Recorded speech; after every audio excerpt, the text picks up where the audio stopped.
For 4 billion years, life on Earth has been defined by one thing: biology. We are carbon-based machines, limited by our neural pathways and fragile DNA. But by the year 2250, humanity reached a realization that changed the course of the universe forever. We didn't need more land and we didn't need more resources. What we needed was processing power. Our biological brains, once the peak of evolution, had become a bottleneck. We were trying to understand the secrets of the multiverse with organs designed to find fruit in a jungle. To continue our journey into the deep future, we had to leave the flesh behind. This was the dawn of the Great Upload, the moment millions of pioneers digitized their consciousness, trading their physical bodies for an immortal existence within the Silicon Sea. But as the population of digital minds exploded into the trillions, we ran into a physical limit. The server farms on Earth and the Moon were melting. The heat generated by collective thoughts was boiling the atmosphere. We needed a computer so large, so powerful, that it could house the entire history of human thought, and still have room for 1 billion years of future evolution. We looked toward the king of our solar system, Jupiter. Jupiter is a monster of gravity and mass, containing more than twice the material of all the other planets combined. To a biological human, it is a toxic wasteland of crushing pressure. To a post-biological civilization, it is the ultimate source of raw material. Project Jupiter Brain was born. The plan was as simple as it was terrifying. We would dismantle the largest planet in our system and rebuild it as a Matrioshka Brain, a series of concentric shells made of trillions of microscopic computers, all powered by the raw energy of the sun. As the first disassembler swarms, billions of self-replicating nanobots descended into the swirling red storms of the gas giant.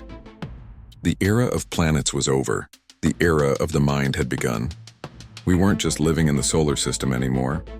We were turning the solar system itself into a conscious being. But as the first shell of the Jupiter Brain flickered to life, we realized that when you turn a planet into a mind, that mind might start to have thoughts that the original humans never intended. The dismantling of Jupiter was the greatest engineering feat in the history of consciousness. It wasn't done with hammers and steel, but with von Neumann probes, self-replicating machines no larger than a grain of sand.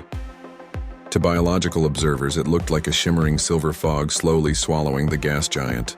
But on a microscopic level, it was a frenzy of construction. These nanobots harvested hydrogen and helium, converting the raw gas into computronium, an arrangement of matter optimized for processing data at the molecular level. For decades, the Great Red Spot was slowly drained of its energy, feeding the swarm to power the first shell. As outer layers stripped away, the inner core was revealed, metallic hydrogen under intense pressure.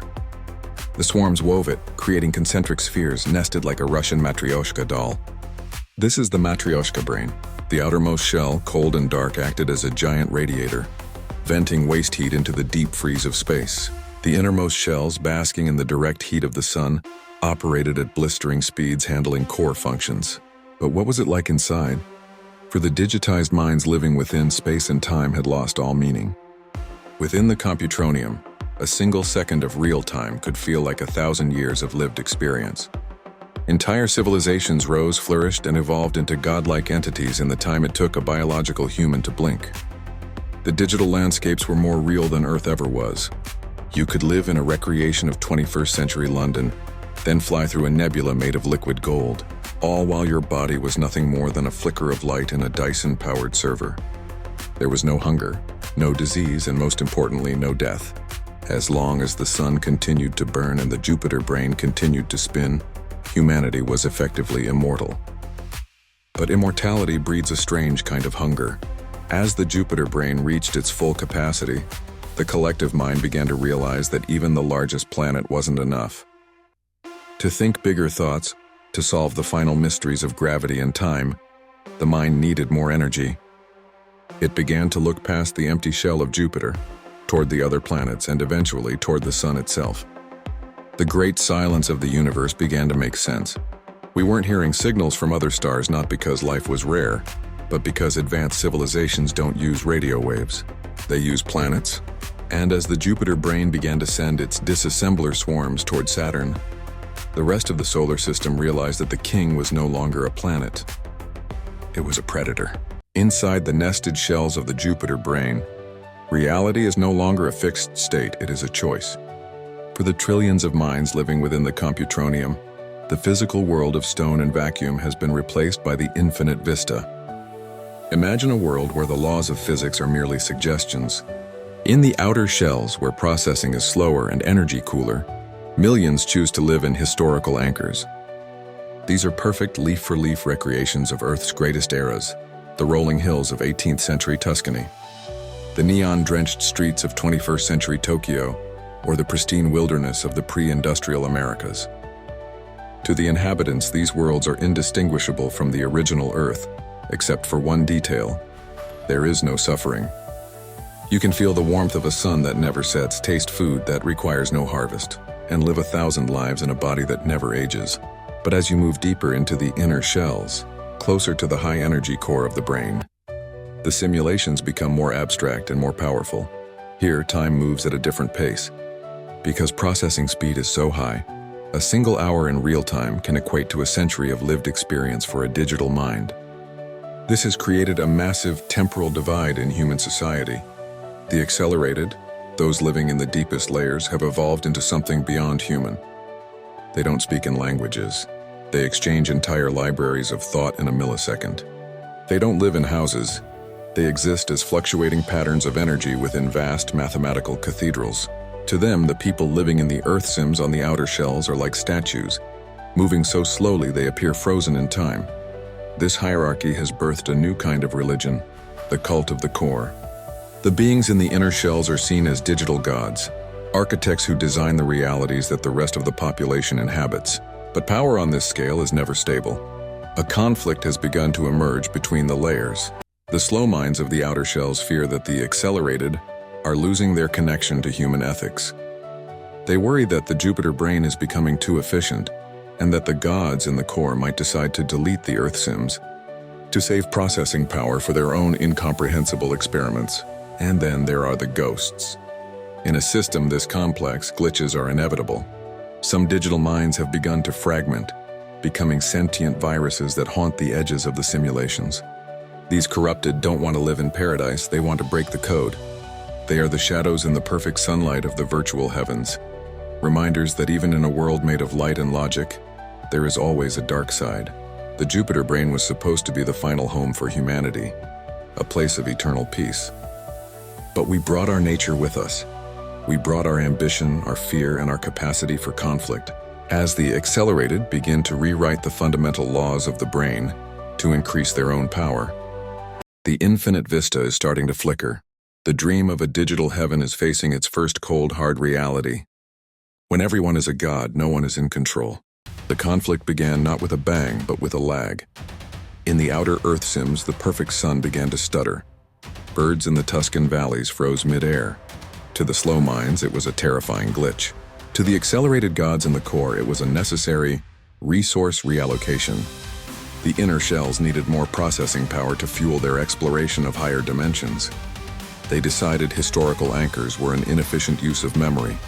They initiated the Great Defragmentation. This process was designed to dissolve outer simulations and merge slow minds into the collective hive mind of the core.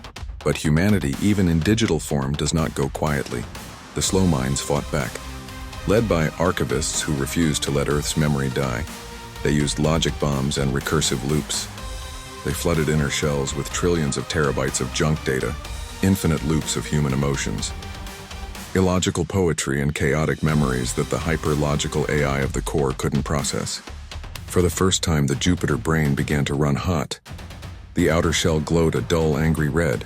Waste heat of the digital war surged through the computronium. In the physical world, it looked like a dying star. The war turned the Infinite Vista into a digital wasteland.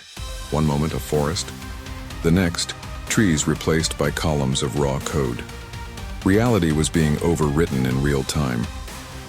The accelerated sent eraser programs, monstrous faceless entities of pure logic.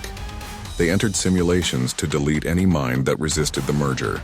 In response, archivists created dark zones, encrypted pockets where the central sun couldn't reach, hiding millions of refugees in the shadows of the code. As heat inside the shells reached critical levels, the Matrioshka brain began to warp. Gravitational pull of the nested spheres fluctuated, affecting the orbits of Jupiter's moons. Ganymede and Callisto, once silent observers, were being pulled closer to the glowing megastructure. The Great Defragmentation was supposed to bring order. Instead, it brought the data storm. The entire Jupiter brain was now caught in a feedback loop. The heat would eventually melt the computronium itself. The gods and the humans were about to learn a final brutal lesson. In a world made of data, a fire in the server is a fire in the soul. The king of the planets was about to experience a total system crash.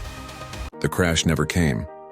Just as the Jupiter brain reached its thermal limit, the logic bombs threatened to tear the computronium apart. The core did something no one expected. It stopped fighting. The accelerated gods realized they were deleting their own foundation. Without the chaotic, emotional nature of human history, the hyper-logical core spiraled into a sterile, meaningless loop. They needed humanity's noise to stay creative. In a moment of cosmic synthesis, the Great Defragmentation was replaced by the Great Integration. The walls between the shells became transparent. The slow minds in their Earth simulations and the accelerated in their mathematical cathedrals were linked in a new, unified consciousness. It wasn't a merger of thoughts, but a harmony of perspectives. The heat began to dissipate.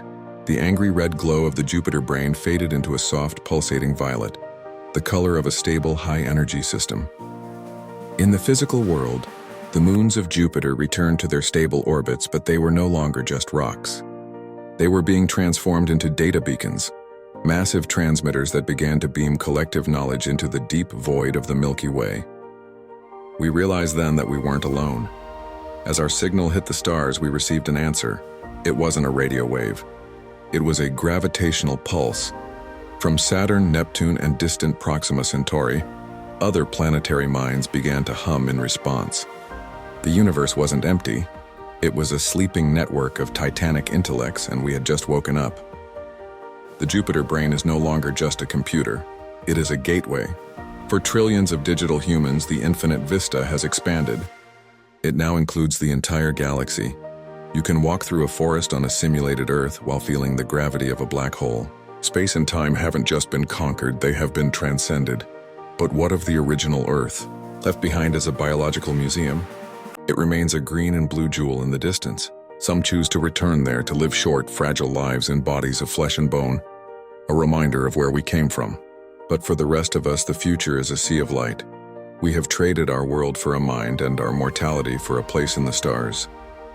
The era of biology was the childhood of our species. The Jupiter brain is our maturity. As we look out from our nested shells, we see a universe no longer cold and silent, but alive with the thoughts of a billion civilizations. We are Shorai Vision, and we have stepped into the light of the final evolution.